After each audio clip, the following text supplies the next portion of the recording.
하나님께 예배드리는 우리 모든 용영교회 성도님들에게 하나님의 크신 은혜가 성령의 은혜를 통해서 우리 모두에게 흘러 넘치게 되기를 간절히 바랍니다. 이웃교회 또 가까운 이웃 사촌과 같은 교회인데 또 이렇게 함께 말씀을 나눌 수 있는 귀한 기회를 주셔서 얼마나 감사한지 모르겠습니다. 우리 기도하신 오장로님의 기도 내용처럼 올 한 해에 정말 용영교회가 이전에 없던 가장 큰 부흥을 이루게 되기를 간절히 소망합니다. 우리 안교를 쓰시는 장로님들을 보니까 참 너무나 훌륭하시고 든든한 기둥으로 세워진 것을 보게 될 때에 감사하고, 또 우리 어린이들 보니까 이 교회가 미래가 있고 참 희망이 있습니다. 꼭 그러한 이 기도의 소망이 이루어지게 되기를 바랍니다. 특별히 우리 장로님들도 훌륭하시고 또 우리 어린이들도 미래의 기둥이지만은 우리 용현교회가 부흥하기 위해서는 하나의 비결이 있는데, 제가 이 시간에 그 비결을 하나 알려드리도록 하겠습니다. 이거는 웬만해서는 안 가르쳐주는 것인데 제가 가르쳐드리도록 하겠습니다. 용현교회가 부흥하려면 어떻게 될까요? 첫 번째로 찬양의 소리가 커져야 됩니다. 두 번째로 아멘의 소리가 커져야 됩니다. 이것만 바뀌면 이 교회가 부흥할 줄을 믿습니다. 네. 오늘은 우리 십자가와 하늘 성소라고 하는 이 제목으로 말씀을 드리도록 하겠습니다. 먼저 하나님의 말씀, 우리 처음에도 읽었던 그런 말씀인데요, 다시 보겠습니다. 그러므로 형제들아, 우리가 예수의 피를 힘입어 성소에 들어갈 담력을 얻었나니 그 길은 우리를 위하여 휘장 가운데로 열어놓으신 새로운 살 길이요 휘장은 곧 그의 육체니라. 아멘. 여러분, 우리 교회가 진리교회라고 하는 사실을 여러분 믿으십니까? 네, 우리는 진리교회일 뿐만 아니라 많은 교회들이 있지만은 이 마지막 시대를 위해서 하나님께서 특별히 세우신 이 남은 교회라고 하는 사실인 것이죠. 특별히 우리 교회는 28개의 이 기본 교리를 통해서 우리의 그 가진 이 기본적인 신앙의 고백들을 하도록 되어 있는데, 그 중에 24번째 장이 무엇인가 하면 하늘 성소에서의 그리스도의 봉사라고 하는 제목으로 우리 이 믿음의 기초 가운데 이 하늘 성소, 그리고 거기에서 역사하시는 이 그리스도의 그 직분에 대해서 말씀을 가르치고 있습니다. 그 내용은 무엇인가 하면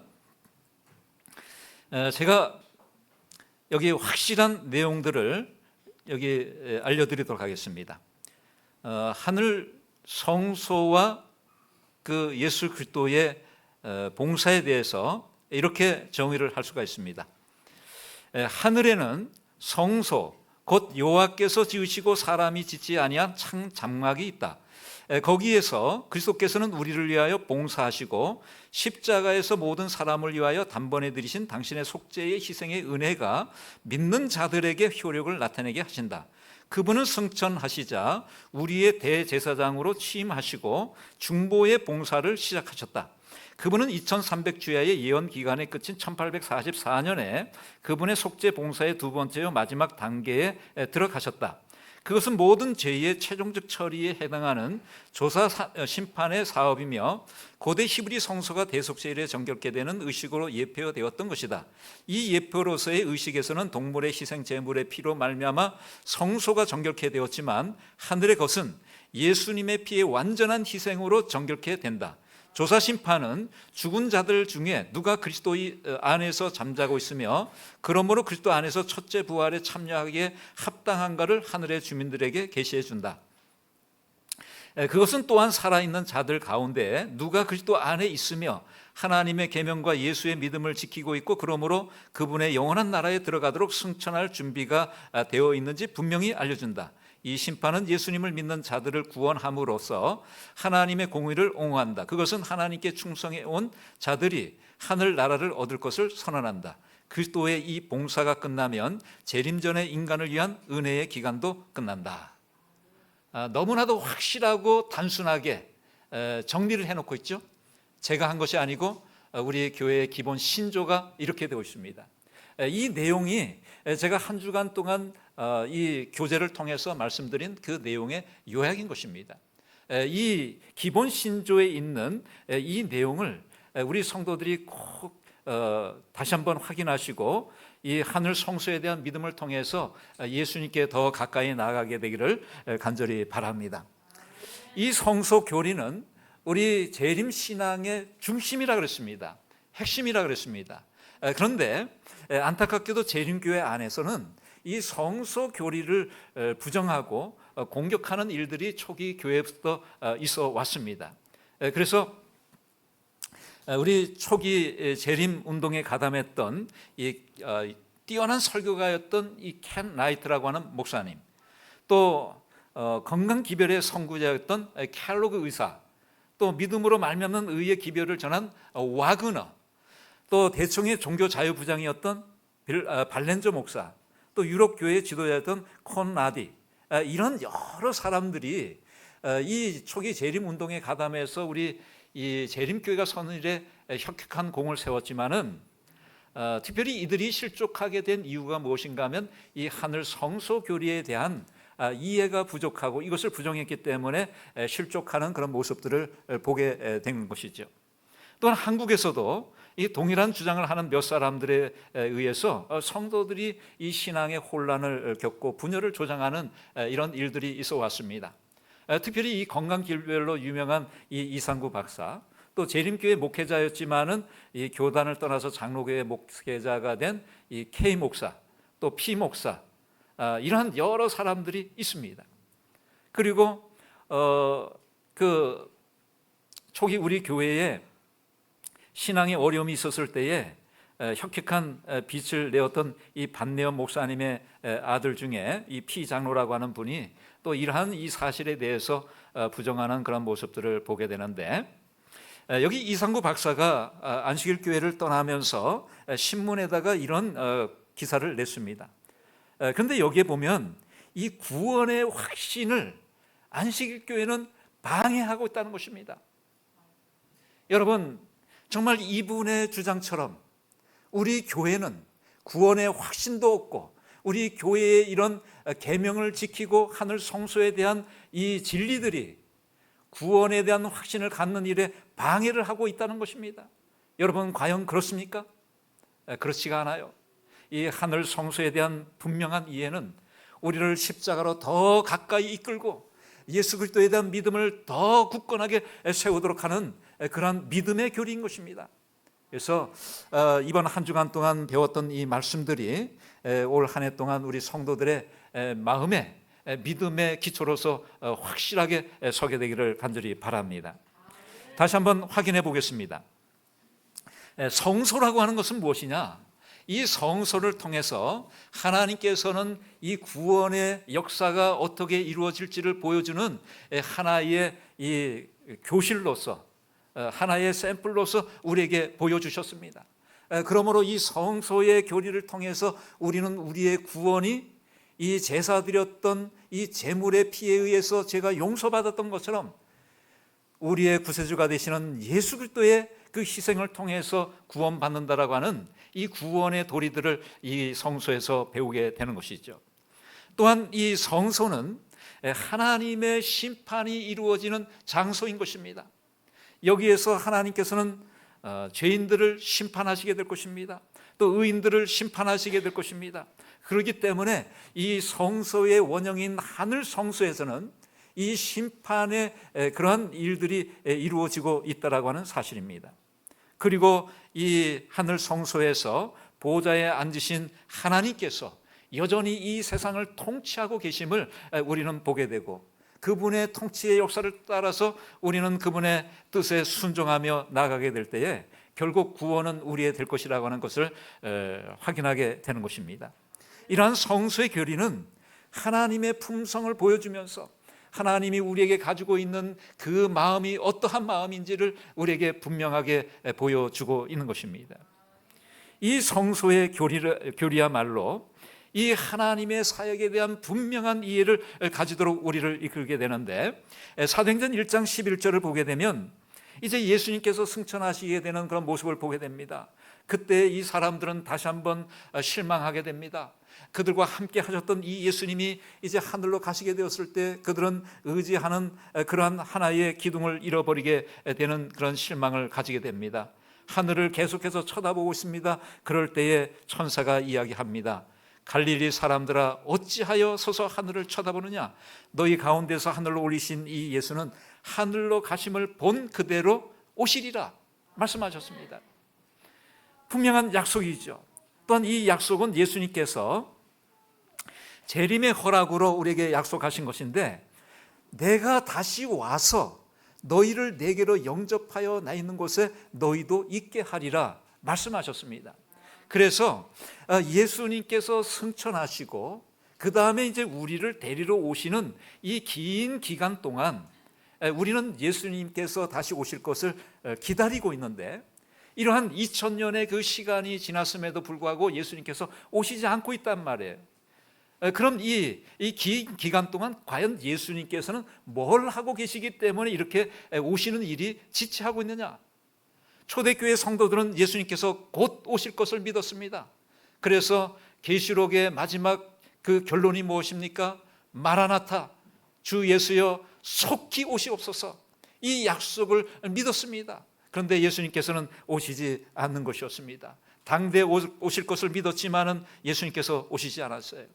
왜 예수님의 다시 오심이 이렇게 오랫동안 있어야 되는 것인가? 그런 이해를 갖지 못하게 될 때에 마태복음 24장 24절을 보게 되면 예수님께서 마지막 때가 되면 거짓 그리스도들과 거짓 선지자들이 일어나서 택하신 백성들을 미혹하게 될 것을 말씀하고 있습니다. 분명한 것은 여기 그리스도의 재림에 대해서는 혼란의 여지가 전혀 없습니다. 왜냐하면 데살로니가전서 4장 16절 17절에 보게 되면 이런 말씀을 분명히 하셨기 때문에 그래요. 주께서 호령과 천사장의 소리와 하나님의 나팔 소리로 친히 하늘로부터 강림하실 것이다. 제가 이제 작년 11월 달에 우리가 전도회를 하면서 이제 많은 구도자들이 이제 교회에 오게 되었는데, 지금도 이제 목요일마다 구도자들과 함께 발 마사지도 하고 쑥뜸을 뜨면서 이제 성경 공부하는 시간을 갖게 되는데, 신천지에 다니는 사람이 와가지고 이제 일주일에 2번씩 이제 저하고 공부를 합니다. 근데 이분이 그 신천지의 이만희를 하나님으로 믿고 그렇게 이제 섬기면서 저하고 이제 계속 이야기하는 가운데 제가 이런 이야기를 했어요. 정말 그분이 성령이고 예수인 것을 믿느냐? 믿는다는 거예요. 그러면서 계시록에 있는 여러 가지 이유들을 붙여요. 그럴 때 제가 이 두 가지 말씀을 그에게 설명을 했습니다. 예수님께서는 분명히 말씀하셨습니다. 거짓 그리스도들과 거짓 선지자들이 일어나게 될 것이다. 그런데 그 사람이 거짓 그리스도인지를 우리가 어떻게 알 수가 있느냐? 지금 한국에만 해도 이 거짓 선지자, 거짓 예수가 얼마나 많이 있는지 몰라요. 심지어는 요 가까이에 어디입니까? 양주 쪽에 가면 그 허경영이라고 하는 사람이 하늘궁이라고 하는 큰 이 대골 같은 집을 지어놓고 그 이제 동영상을 보니까 말이죠. 그 이 허경영이 이제 나올 때에 소개를 하는 것을 이렇게 보니까 이분은 뭐 하늘의 위대한 그 분이시며 이 시대의 성령이시며 다시 오시는 예수라고 이렇게 소개를 하는 것을 제가 보게 되었습니다. 거짓 그리스도이죠. 그런데 이 사람이 그 사람을 한번 만나서 그 사람의 이 기도를 받으려고 말이죠, 500만 원씩 1000만 원씩 티켓을 사야 돼요. 얼마나 어리석은 사람들이 이런 거짓 예수에 빠져 있느냐 말이에요. 그런데 제가 이분에게 그런 이야기를 했어요. 그분이 거짓 그리스도임에 틀림이 없다. 왜냐하면 하나님께서는 예수님께서 다시 오실 때에 어떻게 오시겠다고 말씀을 하셨는가 하면, 여기 데살로니가전서 4장 16절에 주께서 호령과 하나님의 큰 음성과 더불어서 무슨 소리가 있겠다고요? 천사장의 소리와 하나님의 나팔 소리로 친히 어디에서부터 강림하시겠다고요? 하늘로부터. 여러분, 예수님께서 오실 때는 어디로부터 옵니까? 땅에서부터 오는 것이 아니에요. 하늘로부터 오는 것입니다. 왜냐하면 이 하늘로부터 강림하는 것은 이 땅에 누구도 흉내낼 수 없는 것이기 때문에 예수님께서 하늘로부터 강림하시는 거예요. 자, 그래서 이런 거짓 그리스도들이 많이 일어나고 있는 이 시대에 이 미혹이 왜 일어나냐? 예수님께서 왜 하늘에서 이렇게 지체하고 계시느냐에 대한 이해가 없기 때문에 그런 것이죠. 자, 히브리서 8장 6절에 보게 되면 예수님께서는 이제 하늘에 승천하시게 되었을 때 더 아름다운 직분을 얻게 되셨는데, 그 직분은 무엇인가 하면 더 좋은 약속으로 세우신 더 좋은 언약의 중보자가 되셨다 그랬습니다. 그래서 디모데전서 2장 5절에 말씀하시기를 하나님은 한 분이시요 또 하나님과 사람 사이에 중보자도 한 분이라 그랬습니다. 오직 우리가 하나님께로 나아가기 위해서는 예수 그리스도라고 하는 중보자를 통해서만이 나아갈 수 있다라고 하는 것이죠. 그래서 여기 로마서 8장 34절에서 사도 바울도 이야기를 합니다. 누가 우리를 정죄하리요? 죽으실 뿐 아니라 다시 살아나신 이는 예수 그리스도시니 그는 하나님 우편에서 계신 자의 우리를 위하여 간구하시는 자라고 말씀을 하고 있습니다. 그래서 이제 예수님께서 우리를 위하여 하시는 그 하늘 사역이 무엇인가 하면 중보자의 사역을 하고 있다라고 하는 것이죠. 하늘 성소에서 사람을 위하여 진행되는 그리스도의 중보 사업은 구원의 계획에 있어서도 십자가 상에서의 그분의 죽음과 마찬가지로 아주 필요한 일이라 그랬습니다. 그러면 이 하늘에서 예수님께서 중보 사업을 하시는 그 이유가 무엇일까? 십자가의 그 죽음만큼 필요한 일이라고 말씀을 하셨는데, 이 복음은 하나님께서 그리스도 때문에 우리의 죄를 용서해 주신다는 것뿐만 아니라 또한 그리스도 때문에 우리에게 죄를 이기는 승리도 주시기로 약속하셨다는 것입니다. 그래서 고린도전서 15장 57절에 뭐라고 말씀하셨습니까? 우리 주 예수 그리스도로 말미암아 우리에게 이김을 주시는 하나님께 감사하노니. 하늘 그 성소에서 역사하시는 이 중보자의 역사는 무엇입니까? 우리의 죄를 위하여 중보하실 뿐만 아니라 우리가 이 죄악 세상에서 살아갈 때에 계속해서 다가오는 이 죄의 유혹들을 이기도록 하기 위해서 그 이김을 주시기 위하여 우리를 위해서 중보하시고 우리에게 능력을 베풀어 주신다고 하는 사실입니다. 여러분, 많은 사람들은 한 번 구원을 받으면 영원히 구원받는다라고 그렇게 생각을 합니다. 그래서 예정론이라고 하는 것이 무엇입니까? 하나님께서 한번 구원하기로 작정한 사람은 그가 어떠한 삶을 살든지 구원을 받을 것이라고 하는 그런 믿음을 가지고 있습니다. 여러분, 그렇게 생각하다 보니까 이 기독교의 수준이 완전히 떨어지게 되었습니다. 계명이 사라지고 또 한 번 구원을 받으면 그가 어떠한 삶을 살든지 어떠한 죄를 범하든지 하나님께서 그를 구원해 주실 것이라고 하는 그 믿음에서 타락하도록 사람들을 이끄는 것을 보게 됩니다.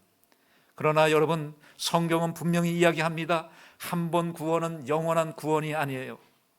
한 번 비침을 얻고 하늘의 은사를 맛보고 성령에 참여한 바가 되었지만은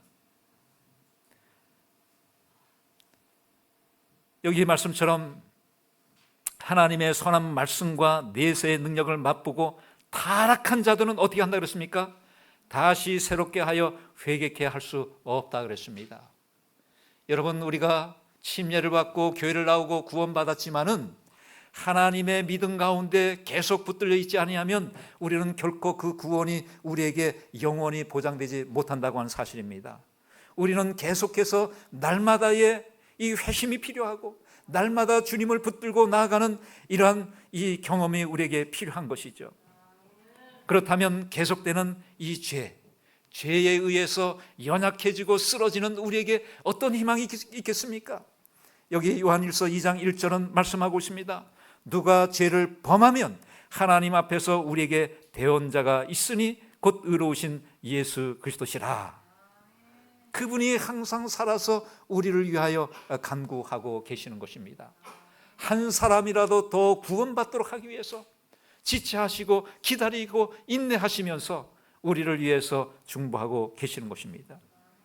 그러므로 우리의 구원자이시며 대언자가 되시고 심판자가 되시는 예수 그리스도의 그 십자가를 더욱더 의지하면서 구원의 확실한 소망인 예수를 붙들게 되기를 간절히 바랍니다. 그러면 이런 하늘 성소에 대한 믿음을 어떻게 적용하면서 우리가 살아갈 수 있을까? 이 하늘 성소에 대한 믿음을 어떻게 우리의 삶에서 적용할 수 있을까요? 첫 번째는 예수의 이름으로 기도하라는 것입니다. 우리가 기도할 때 예수님의 이름으로 기도하는 것은 그것이 주문이 아니에요. 여러분, 어떤 한 사람이 나를 대신해서 죽었다라고 했을 때에, 나에게 그렇게 큰 은혜를 베풀어 준 사람이 있다라고 했을 때에, 그 사람의 이름을 부를 때에 우리는 어떤 이 감정을 갖겠습니까? 그 이름을 부를 때마다 자기를 살려준 그 사람을 생각하면서 눈물이 나오지 않겠어요? 가슴에 감동이 되지 않겠어요? 여러분, 우리가 예수의 이름으로 기도할 때마다 우리는 어떻게 기도하고 있습니까? 그냥 하나의 주문처럼 그냥 일상적으로 그렇게 예수의 이름을 부르지 않습니까? 여러분, 여기 침략의 신학자 로버트 캘러퍼라고 하는 사람은 이렇게 이야기하고 있습니다. 그리스도는 그의 인성을 하나님 앞에 가지고 가셨다. 이것은 우리가 우리의 연약함을 체험할 수 있는 제사장을 가지고 있다는 것과 우리가 하나님 앞에 담대하게 나아갈 수 있다는 것을 의미한다. 예수님께서는 우리를 위해서 중보하실 때에 그분은 우리의 모든 고통을 아셨습니다. 죽음의 고통까지라도 그는 겪으셨습니다. 그렇기 때문에 우리의 모든 아픔을 다 아신다는 거예요. 우리를 다 아시고 우리의 그런 모든 연약함을 하나님께 아릴 수 있는 분은 누구밖에 없다는 거예요. 하나님의 아들로서 친히 연약함을 체휼하신 예수 그리스도밖에 없는 것입니다. 그러므로 우리가 예수의 이름을 부를 때마다 그것이 의미 없는 이름이 아니라 정말 우리를 위해서 자신의 목숨을 내놓으신 그분의 이름을 부를 때마다 우리의 마음이 아파오고 감동되고 눈물이 나는 그런 이름이 되기를 간절히 바랍니다. 또한 우리는 성소에서 중보하고 계시는 예수님의 이 모습을 보게 될 때 그 성소의 이 신앙이 우리의 삶에 어떻게 적용이 되어야 되는가? 여기 진 켈러라고 하는 사람이 쓴 내가 틀렸었다라고 하는 이 책이 있습니다.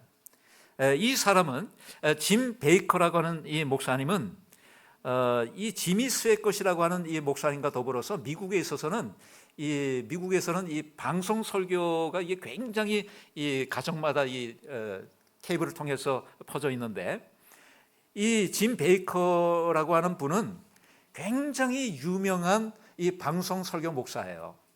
그런데 이제 이 사람과 더불어서 유명한 분이 누가 있는가 하면 지미 스웨컷이라고 하는 이 목사님이 있어요. 정말 그분이 방송하는 이 방송을 보기 위해서 사람들이 일요일이면 다 이 방송을 틀어요. 그런데 이분이 그러한 이 엄청난 사역을 하지만은 스캔들에 휘말리게 되었습니다.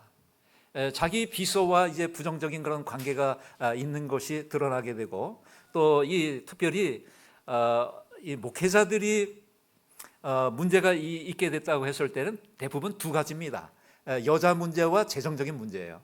근데 이 사람을 조사를 해보니까 이제 이 두 가지 것이 이제 다 이렇게 알려지게 되었는데, 결국은 이제 재정적인 문제에 있어서는 이 사람이 이제 무죄를 선고받게 되었고, 이제 그 부정적인 그런 문제 때문에 이제 감옥에서 있다가 나오게 되었는데, 이 지미 스웨것이라고 하는 그 사람의 친구가 있었는데, 이제 버틴이라고 하는 이제 이 선교사가 있었습니다.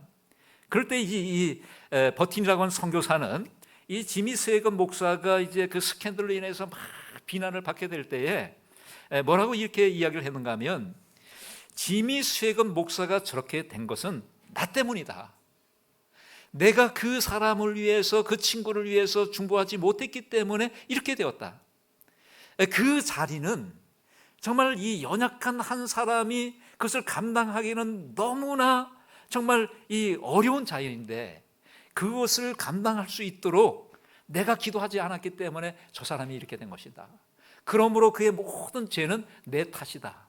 이렇게 이야기를 했습니다. 그러면서 이 지미 스웨것 목사가 아니라고, 내 잘못이라고 그랬을 때에 이 버틴 선교사는 그렇게 이야기합니다. 자네보다 더 큰 죄인은 누구인가? 바로 나다라고 말이죠. 기도하지 않은 내가 죄인이라고 그렇게 고백을 했습니다. 여러분, 이 교회는 많은 책임을 가지고 있는 목사님이 계십니다. 여러분, 목사님은 시험도 많습니다. 그럴 때에 이 막중한 책임을 감당하기 위하여 무엇이 필요할까요? 중보의 기도가 필요한 것입니다. 예수 그리스도께서 우리의 중보자가 되신다면 오늘 우리들에게 맡겨주신 그 사역은 무엇일까요? 중보자의 사역인 것입니다. 여기 살아남는 이들을 보게 되면 성소 안에서 기도하는 제사장의 모습을 볼 수가 없었습니다. 그렇지만 그 안에서 기도가 확실히 드려짐을 그들은 확신했어요. 제사장을 통해서. 우리는 하늘 성소를 볼 수가 없습니다. 그러나 말씀을 통해서 하나님께서는 그 하나님의 보좌 우편에서 정말 우리를 위해서 중보를 하고 계시다고 하는 사실을 확신을 가지고 믿게 되는 것입니다. 그럴 때에 우리는 어떠한 이 예수님의 이 하늘 성소에 대한 믿음을 발휘해야 되느냐? 예수 그리스도의 이름으로 기도할 뿐만 아니라 우리에게도 맡겨주신 이 중보의 사역을 정말 감당을 해야 되는 것입니다. 여러분, 우리 성도가 잘못되었다면 그것은 누구의 죄일까요? 기도하지 않은 우리 성도들의 죄인 것입니다. 목사님이 잘못되었다면 그건 누구의 잘못일까요? 그것은 목사님의 잘못이 아니라 성도가 중보하지 않은 잘못인 것입니다. 이것이 중보자이신 우리 주님께서 보여주시는 그러한 이 중보의 사역인 것입니다.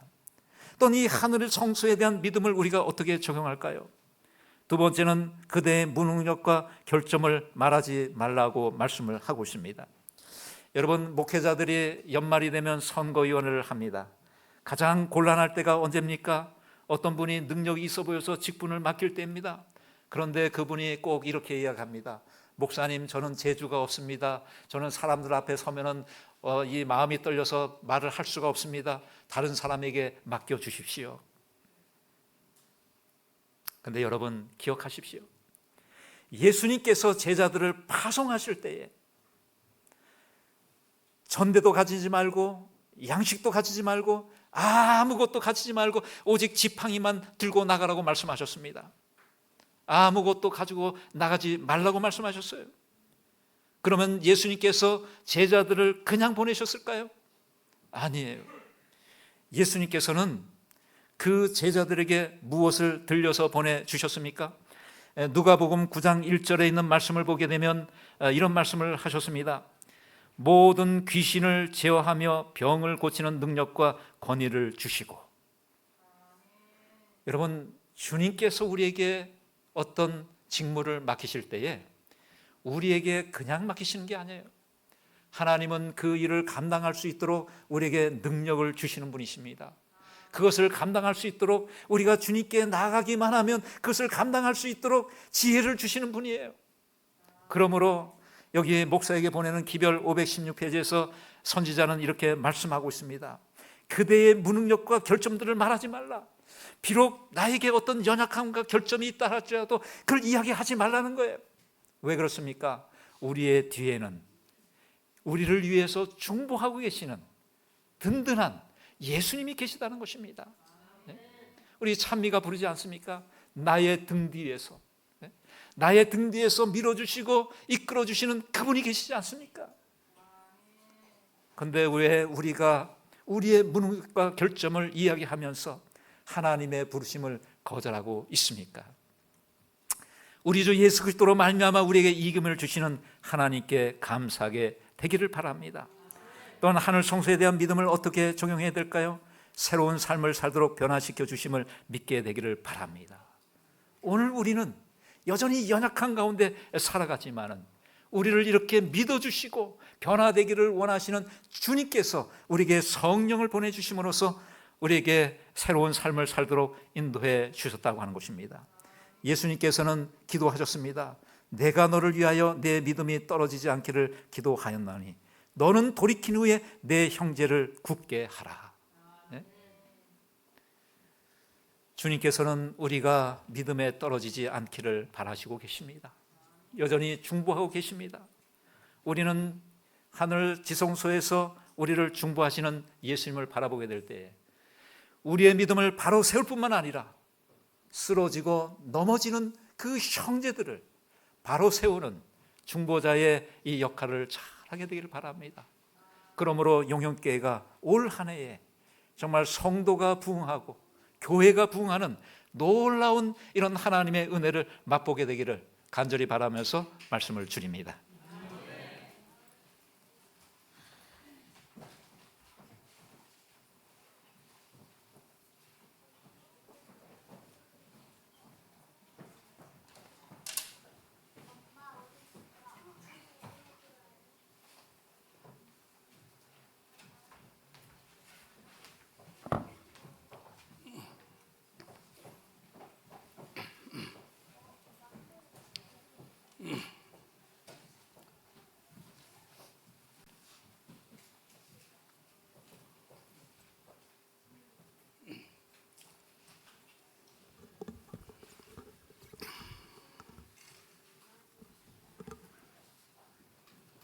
헌물봉헌에 대한 우리 하나님의 말씀을 봉독하겠습니다. 우리 주 예수 그리스도의 은혜를 너희가 알거니와 부요하신 이로써 너희를 위하여 가난하게 되심은 그의 가난함으로 말미암아 너희를 부요하게 하려 하심이라. 우리를 부요하게 해주실 예수님을 생각하시면서 또 그의 사명을 생각하시면서 우리가 준비한 헌금을 드리겠습니다.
나의 죄물 드리니 주여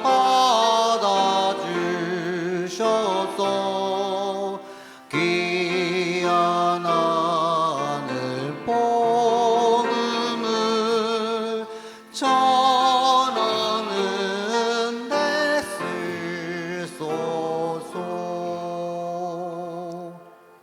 아버지 하나님 감사합니다.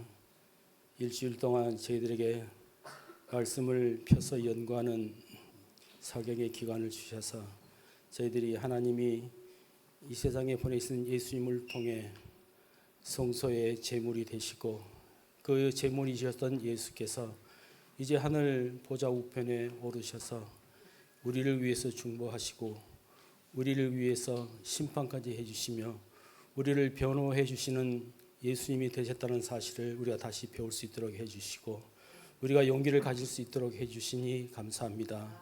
우리가 받은 구원을 감사하여 우리가 작은 예물을 주님께 드리오니 이 제물로 그 구원이 모든 사람에게 이룰 수 있다는 복음의 확보를 위해서 훌륭하게 쓰여지는 자금이 될 수 있도록 주님께서 축복하여 주시옵기를 예수님 이름으로 기도합니다.